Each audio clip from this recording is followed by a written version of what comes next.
Well, hello, Lions fans, and welcome to another edition of Believe in Lions. It's brought to you by FanDuel. I'm Trevor Thompson, joined by a guy who is a member of the Lions' all-time team. He's a former Super Bowl champion and one of the greatest linemen ever to lace him up in the NFL. He'll be covering all the games that we're about to talk about now that the Lions' schedule is released. He is the great Lomas Brown. Hello, great to have you on here. Great to go over the schedule. The juices get fired up.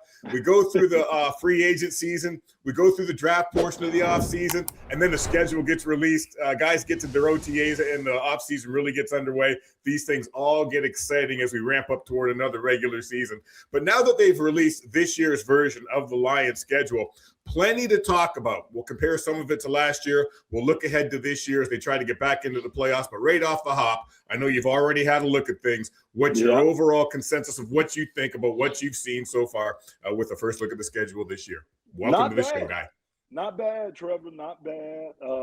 Again, games, if just looking at it right now on paper, winnable games that the Lions have. Couple of questions about scheduling, meaning when the games are played, and so a couple of questions about that. But overall, the opponents that we have lined up, I mean, I think they're pretty much guys that we can beat. You got some exceptions on there. You got tough teams like Buffalo on there and a couple of other teams, of course, our divisional teams. But for the most part, I think it's a schedule that the Lions fans should be happy about.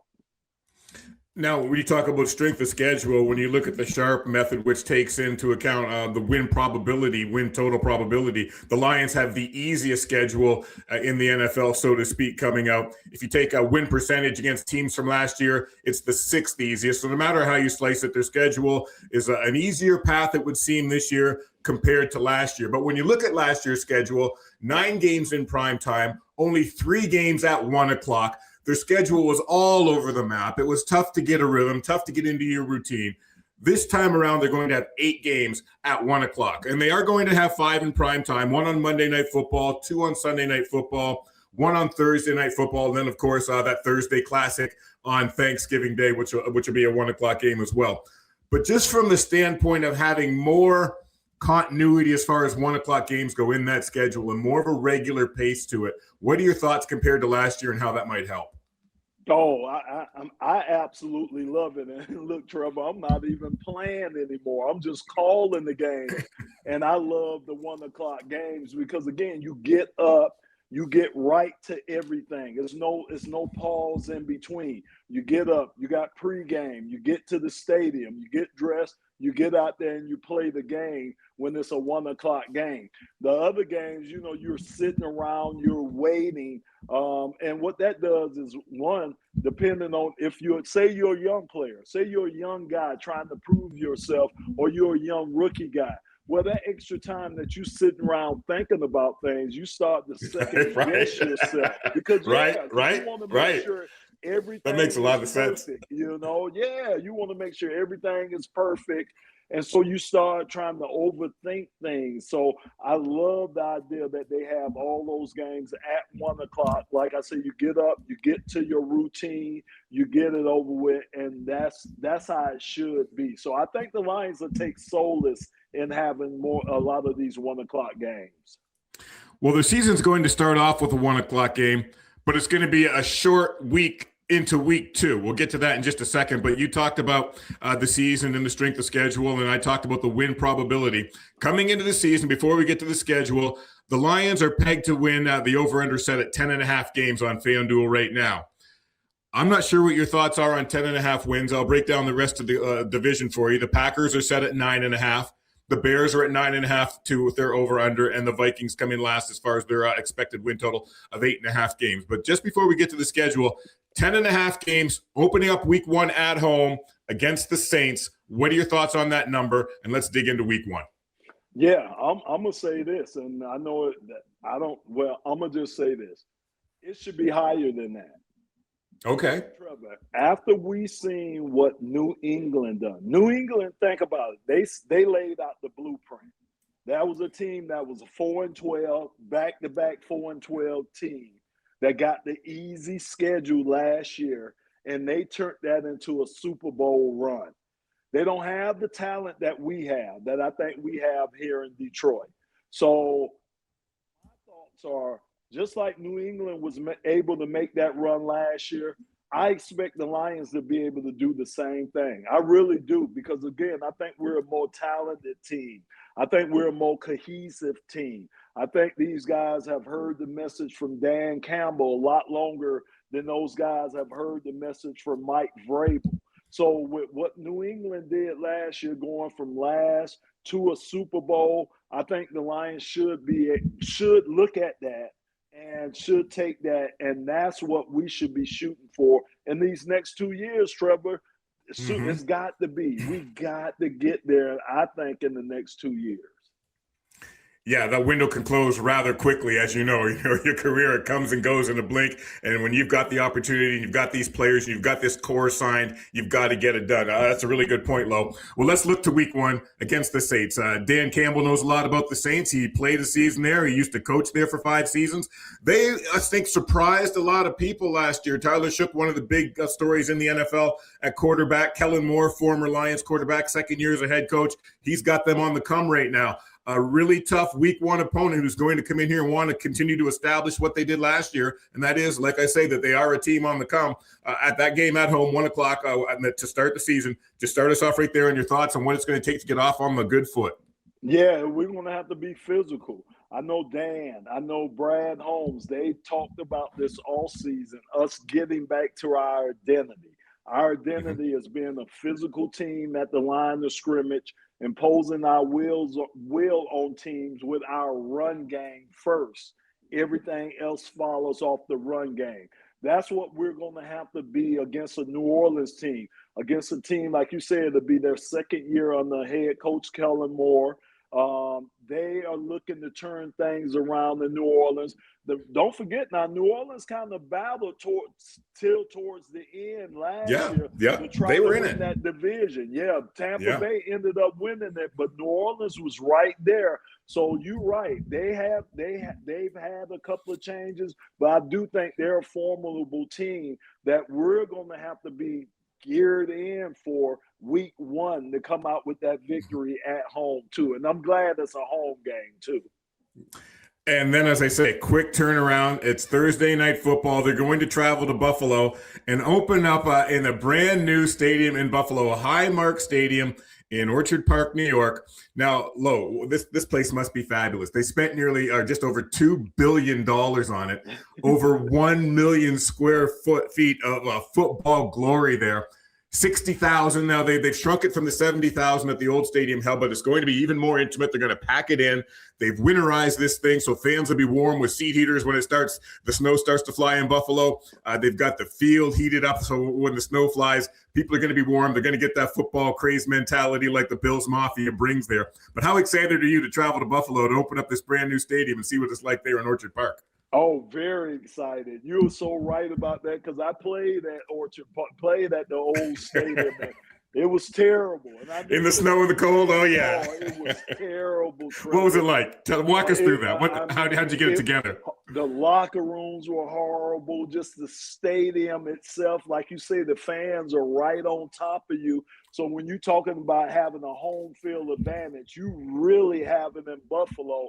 And they do greet you pretty well as you enter the stadium. So they do have that. But like I say, I'm kind of glad that they kept the tradition, a lot of the tradition from the old stadium by keeping it outside, but adding a modern touch to it by the seat warmers and all the different things they're going to do to keep the fans comfortable there. That's a tough game, Trevor. That's tough because we know emotions are going to be running high.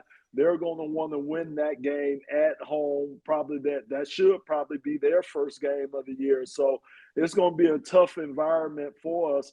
That what I call those type of games, those are mental games. You got to bring it just as much as you bring it physically. You're going to have to bring it mental to overcome a lot of things that you're going to have to go up against.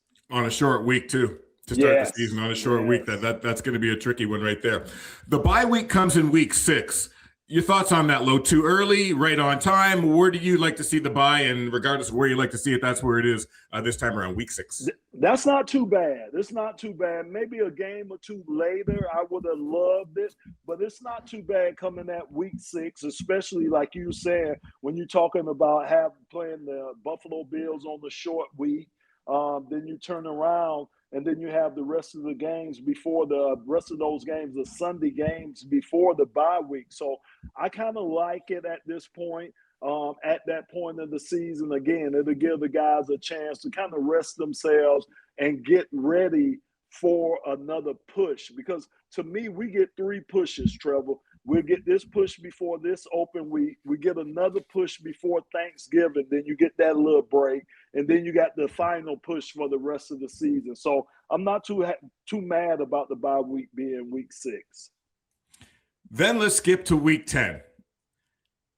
Let's go back to 2015. That was the last time the Lions had an international game. They lost 45-10 to the Kansas City Chiefs in London. This time around, Amon-Ra St. Brown, with his German heritage, is really going to be excited to travel to Munich Stadium and play in Germany. He speaks the language fluent, among other languages, but he's going to have his guys revved up. How revved up are you to travel to Munich, Germany for this international game, the first time the Lions are going international since 2015? So revved up for this game. The only thing that could have revved me up a little bit more if this would have been the week during Oktoberfest. I think we're going to miss Oktoberfest. So other than that, you might be a little sharper come game time, thanks that it's not on Oktoberfest, Lo. You're right about that. So I'm definitely looking forward. Never been over there myself. Definitely looking forward to going over there. But Trevor, more than anything else, looking forward to this matchup. Because you think about it, we got a Super Bowl participant that we are playing against. An awesome opportunity to kind of be a measuring stick game for us at that point of the season, just to see where we are leading into the most important part of the season, the second half of the season. So the most important thing for me is for us to go there, how we look against these New England Patriots, and again, looking at this game as more of a measuring stick game. That's why I'm excited mostly about this Munich game. You know what? And that game falls smack dab in the middle of November, Lo. And here's the thing with November when you look at this schedule. 5 games in the month of November. Yeah. 3 of them are at home at Ford Field, but this game in Germany is also considered a home game. But you've also got 3 games in 11 days, 5 games in the month, international travel, so much involved with that in the month of November. That's going to be a very, very tricky month. Just approach it for me from a mental standpoint for a player, how you prepare for that. There's so much to be excited about. Thanksgiving, this trip to Germany. But like I said, you've got 3 games in 11 days. You've got 5 games in the month. You've got wear and tear with the travel. Prepare us for that mentally as a player right now. So Trevor, if I looked at it, you start with week 8, which is November the 1st. That's Minnesota, which is a divisional game, right? You skip down to week 11, which is November 22nd. That's the Tampa Bay Buccaneers, another NFC divisional game. And then, of course, when you look at Thanksgiving, which is November 26th, you got Chicago Bears, another divisional game. Like I say, like you're saying, the month of November could make and break this team, because you're looking at 3 NFC games thrown in there. Yeah, you have New England and you have the Dolphins in there too. But I look at the NFC games, again, at that time of the year, it's going to be important for us to position ourselves. Where will we be at in the NFC pecking order at that time of the year? That's why November, that's going to be so important, such an important month for the Lions. To me, those games are winnable. I think, to me, out of those November games, I look at Tampa Bay as being the toughest game that we'll have in November, even over Chicago. I think Tampa will be a more formidable opponent for us in November than even Chicago on Thanksgiving Day game. But you're right, 5 games in that month, that could be the month that can make or break the team. It's really going to be interesting to see how that shakes out for these guys, Lo. And you mentioned that game on Thanksgiving Day against the Chicago Bears. I want to look at the FanDuel odds right now as we get to that game for the NFC North and the competition in there. And right now, the Lions are plus 155 to win the division. We're all expecting a bounce back from this team that didn't make the playoffs last year. Now, the Packers did make the playoffs, obviously, last year. They are second at plus 230. The Bears, who won the division, are coming in ranked third as far as the odds go at plus 310, and then you've got the Vikings at plus 350. This game on Thanksgiving Day, Ben Johnson returns to Detroit for the second time. He was beat by the Lions twice last year. They did some things in the draft. They're going to have a year under his system. These guys are going to be hungry because they had that taste. They're also going to have targets on their back, and this is going to be a 1 o'clock game on Thanksgiving. It doesn't get any bigger, any better. And that Thanksgiving matchup, not only the Lions, but Thanksgiving Day, those matchups, that's going to be a great, great day of football watching for everybody come that Thursday. But look at this game and tell me what your thoughts are. The Bears coming in, I've just told you where they're ranked as far as the odds go for the division. But looking at what they did last year, looking at this game on the road for them, what your thoughts are, what they're going to bring to the table, and how the Lions counteract that and continue to build their record in this tough November we're talking about. Yeah, so for me, Trevor, basically the Lions could look in the mirror. Because again, how Ben Johnson and Ryan Poles, how they're building that Chicago team, it kind of looks similar to our team here, right? Ben went out. He got the offensive lineman last year because he needed that identity to be physical at the line of scrimmage, the same identity that we want to take. You could look at his receiving core. Got some very, very good receivers, young receivers, but good receivers. He got a tight end. He drafted a tight end early. Tight end.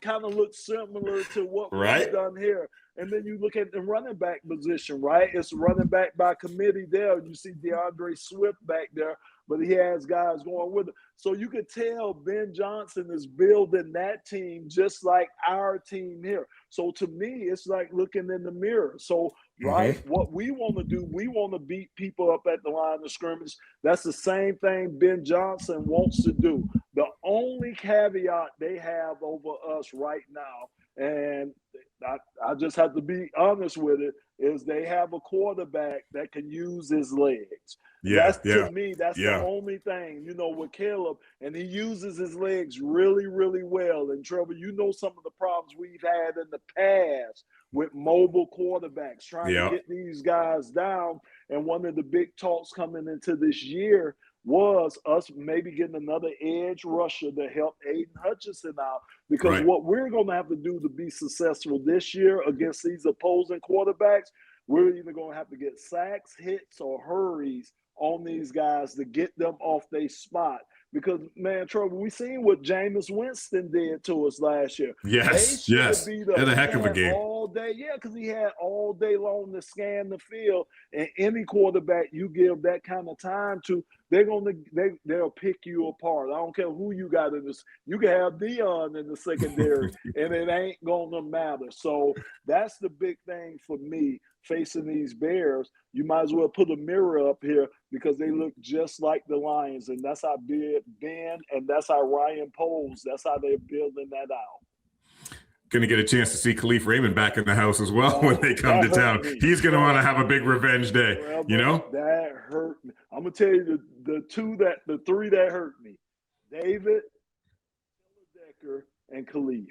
I'm telling you, I don't know how you replace those guys. Even with the young guy, Blake, coming in. You got to remember, he's still a young guy. He still got to go through those growing pains. Right. Again, now Isaac Tesla. He's going to have to step up. But who's going to take the place in special team, that special teams void that Khalif is leaving? And then, you look at David Montgomery. I tell everybody, without David Montgomery, I don't think Jahmyr Gibbs grows. I don't think he grows as fast as he did without David Montgomery. So how you replace those guys, I'm in the wait-and-see mode to see how we replace them. Brother, you are preaching to the choir there. I agree with every word you just said, every word of it. It's going to be interesting to see how they do fill those gaps and really make up for those players because, like David Montgomery, for instance, that experience, the way he plays the game, it's going to be tough to replace. I think Jahmyr Gibbs is going to miss that guy, and Lions fans are going to miss that guy as well. After that game, on Thanksgiving Day, the Lions only have 2 more games at home the rest of the way. And then they finish up the season against the Bears and the Packers on the road, divisional games, and it could really come down to that to determine not only who wins its division, but whether one of those teams makes the playoffs or not and exactly what happens. How do you like finishing up the season with those 2 opponents on the road at that time of year? Going to Green Bay again at that time of year. Hate it. Chicago at that time of year. Saying in living color, hated it. I hate it, man. And Trevor, I'm telling you, when I played, the first things I used to do was look at the schedule. The first things I looked at was when we played in Chicago and when we played in Green Bay, because you did not want to go there late like we're doing this year. Because again, you have to factor in the weather. You have to. Plays a factor Absolutely. in that game. Absolutely, it does. Yeah. So to me, and then again, you know, we'll see how the team reacts, right? Last year, we didn't react the way we needed to react towards some of these games. And it was a challenge. You know, I think this year, I do think Jared will be a little bit more prepared because, you know, that's the big knock on Jared. Can he play outdoors? You know, can he play in bad weather? You know, so I do think he'll be a lot more prepared for this because that is the knock on you. So you want to go ahead and try to take care of those problems. But it'll be interesting this time of the year, man. I'm telling you, ooh, I hate that, man. Those are going to be tough ones, Lo. And at Green Bay, ooh. And as I'm looking at it, the one in Chicago right now is slated for 4:25. Maybe it gets flexed, maybe not. They don't have a time on that Green Bay game, but that's a night game. Oh, boy, oh, boy. Let me ask you this. You think about those 2 places. The weather, sketchy at best at that time of year. Cold, snow. Which one, when you think back, was toughest? Green Bay's the coldest I've ever been in my life. Standing on the field down there, waiting for a game to end to go out there to do the interviews. Coldest, and no hyperbole involved, coldest I've ever been in my life. But Chicago's no better when the snow's flying and it's cold on the lake there. Which one in your experience did you have the toughest times in? I'm going to tell you, the toughest one was Chicago. And the reason why I say that, I'm not even surprised. The wind. Yes. That's what that extra wind, it just cuts through you. It just cuts straight through you, man. So Green Bay, you're right, man. That was the coldest I've ever been, was in Green Bay. But I'm telling you, that chill, that wind in Chicago, man, it takes it out you. And Trevor, I'm telling you, the worst part about cold games is the timeouts, the commercials. When you're standing there in the middle of the play, field, man, snap the ball, let's go. Man, you be telling them referees, man, if y'all don't hurry up and get this going, but you just standing there in the middle of the field, man, and the wind is just whipping through you, man. So, yeah, man. But Chicago, I think because of the wind, that makes it worse. Man, oh, man, oh, man. Those are going to be some cold games. They're going to be some important games. They're going to be some tough games to play against hungry teams in the hunt for the NFC North. Before we wrap this up, Lo, we've got to look at the regular season schedule. We've got 3 preseason games. I want to just get your thoughts on the preseason. The Bengals, the Commanders, and the Colts are on the preseason schedule. How do you see this thing rolling out for the Lions as far as player participation? We know that there was no rookie camp, and we know that they're not going to have any opponents in training camp. So it'll be just the preseason when you're going to face an opponent. How will they prepare for this, and what are your thoughts on what they're trying to do to keep guys healthy this year? I'm so happy to hear that. I'm so happy to hear we don't have another team coming in here. I'm happy to hear this because to me, that means that Dan is going to play those guys during the preseason. I just don't see him doing what he's done the last couple of years, not playing those guys. Now, you may not play them a lot. You know, and maybe certain guys might not play. Maybe Jared doesn't play. You know, your established guys that you don't have to worry about. But to me, Trevor, I always thought that you have to get your body not only to receive punishment, but to dish punishment out. And that's what training camp, that's what preseason games do for you. So your first action is not the regular season game. I just think, man, the regular season is just such a higher level than preseason. I just think it'll take you with not playing preseason. I just think we use the first part of the regular season game season as preseason games. And we can't afford to start off slow this year. We can't afford to be in preseason mode against New Orleans or Buffalo. We need to be in full season mode when we play those teams. So I'm hoping that Dan plays, especially those young guys coming in. I'm hoping that he plays them, because back in the day when I was there, Trevor, I was his first round pick, the 6th pick in the draft. You played every preseason game, every play. As a rookie, you don't come out of preseason. That's how it was back in the day when I was there. You don't even look at the sideline like you started, because they're not going to even pay you any attention, man, especially if you're a rookie. I would love to see Dan get back to that, man, and start working on that physicality during the preseason instead of having to work on it during the season. Well, it paid off in your day because you played every game. These guys now, you can't go through another season leading the league in injuries or games lost to injuries. You've got to do something about it. So however they go about getting these guys ready and prepared to stay on the field, whatever it takes is what you've got to do. So we'll see how it all plays out for them. I'm going to let you go here, Lo, but before I do, we've got the schedule all under wraps. We've talked about the preseason. We've talked about the competition in the NFC North. Now for the Super Bowl odds before we leave here. FanDuel has the Rams as the odds-on favorite to take the Super Bowl at plus 700. Then you've got 3 teams, the Seattle Seahawks, the Ravens, and the Bills at plus 1,000. You've got to go all the way to number 10 in the odds to find the Lions, the Super Bowl favorites, among the Super Bowl favorites at plus 1,900. Too far down the line for the Lions right now? Something, the carrot dangled out there, maybe something to put that chip on the shoulder to prove they're better than that? They right where they belong? What are your thoughts on the odds for the Super Bowl where the Lions are concerned, and are the Rams the favorite in your mind? Yeah, I think, first of all, I think that's too far down for the Lions. Again, I go back to the schedule they'll have this year. Unfortunate, like you said, Trevor, special teams, offense, and defense, those haven't been the best teams for the Lions. You know, the best teams that have been for the Lions has been our medical team. They've been the best unit for the Lions because of everything we've had to go through these last couple of years. So, Trevor, I'm hoping that that's past us. And like I say, our main guys could stay healthy this year, but I do think that's too low. And then I could see the Rams. Think about it. The Super Bowl's at SoFi this year. And then Matthew win it once at home. He won it. His Super Bowl was at home. So I could see that motivating him and that team, Sean McVay. I could see them being motivated about, hey, possibly winning another Super Bowl at our home field. We won't have to leave here during the playoffs if we do the right thing. So I could see that. So I'm good with the Rams being the favorite for the Super Bowl right now.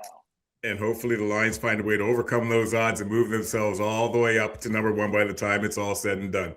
The great Lomas Brown on this edition of Believe in Lions, as we break down the Lions 2026 schedule. He'll be along every step of the way on the ticket alongside his partner, Dan Miller. You guys be sure to check him out. I'm sure we'll get him to join us throughout the season on Believe in Lions, as well as we talk about the season as this schedule we just talked about unfolds. Lo, I really appreciate the time. Can't wait to have you back on. Can't wait to listen to you alongside Dan this season. Man, getting revved up for it. Thank you, partner, for joining me here today. And everybody else out there, be sure to like, be sure to subscribe, and be sure to enjoy Believe in Lions wherever you get your podcasts. Thanks for joining us, everybody, and go Lions.